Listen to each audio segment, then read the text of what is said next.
sacrifions-nous un peu pour Jésus. Jésus a dit que celui qui me suit, il fasse quoi? Il renonce à lui, mais qui se charge quoi? De sa croix. Croix là, ça dit sacrifice. Tu as un problème, tu es malade. Dieu dit donne-moi ça, je vais te guérir. Il dit non, un jour là, il faut faire sacrifice à Dieu. Sacrifice ce qu'on appelle autel. Si les sorciers là, leur autel crie plus que toi, ton autel, c'est pas bon. Et aujourd'hui, il y a des chrétiens qui sont blessés par, ils sont blessés, d'autres même saignent, d'autres même leur tête ont reçu balle. Tu as reçu balle perdu de Satan, c'est pas bon. Je te parle ce matin, obéis à Dieu, tu verras la puissance de Dieu. Obéis à Dieu, tu verras la gloire de Dieu.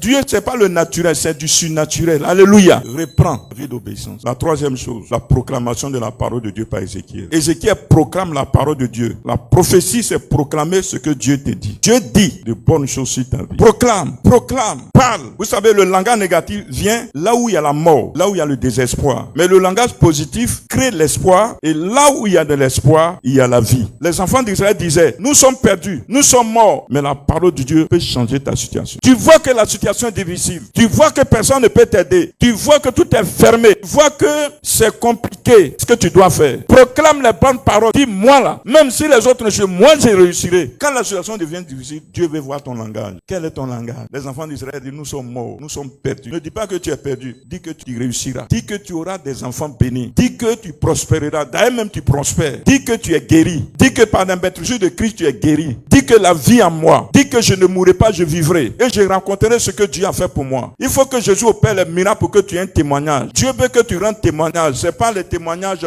j'ai voyagé, Dieu a été avec moi. C'est pas ce genre de témoignages. Des témoignages qui vont étonner les gens. Proclame la parole de Dieu. Dieu a dit, j'ai formulé sur toi des projets de bonheur et non de malheur, afin que tu aies de l'avenir et de l'espérance. Si les autres n'ont pas d'avenir, toi tu as de l'avenir. Dis des bonnes choses sur ta vie. Dis que ce soit moi, c'est vrai, il n'y a rien à la maison, mais je trouvais de quoi manger. Comment la nourriture va venir là, ça c'est pas mon affaire. Mais ça c'est affaire de Dieu. Je ne suis pas n'importe qui, je suis béni. Confesse, proclame. Il y avait un pasteur qui était aux États-Unis. Alors tout était sec chez lui à la maison.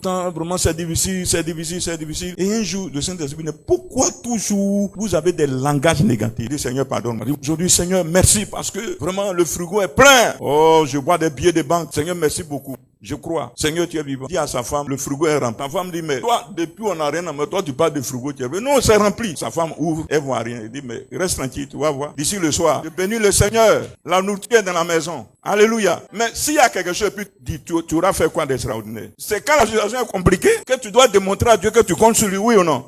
Et il parle. Et mon mari même, vers 16h, il reçoit un coup de fil. Homme de Dieu, tu es à la maison? Il dit, je suis là. 16h, le monsieur arrive. Il sonne. Le monsieur sort, il ouvre le coffre arrière, manger, viande, riz, tout ce qui est bon dans le supermarché là. Il regarde dans sa veste, enveloppe volumineuse. Il dit, maman, tu t'es pas dit? Il dit, non, ton Dieu est puissant, ton Dieu est puissant. Bannis les langages négatifs. Cette vie dans laquelle nous sommes, c'est une vie de langage. Quand tu es dans un état de souffrance, Dieu contrôle ton langage.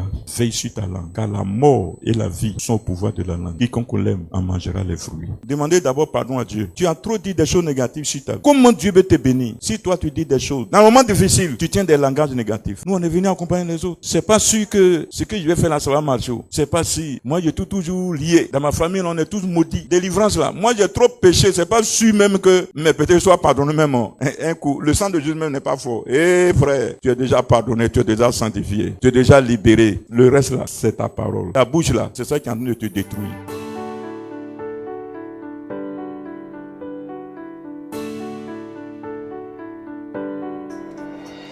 Sans toi, Jésus, ma vie n'est plus pareille. Je n'ai que ma voix pour t'adorer.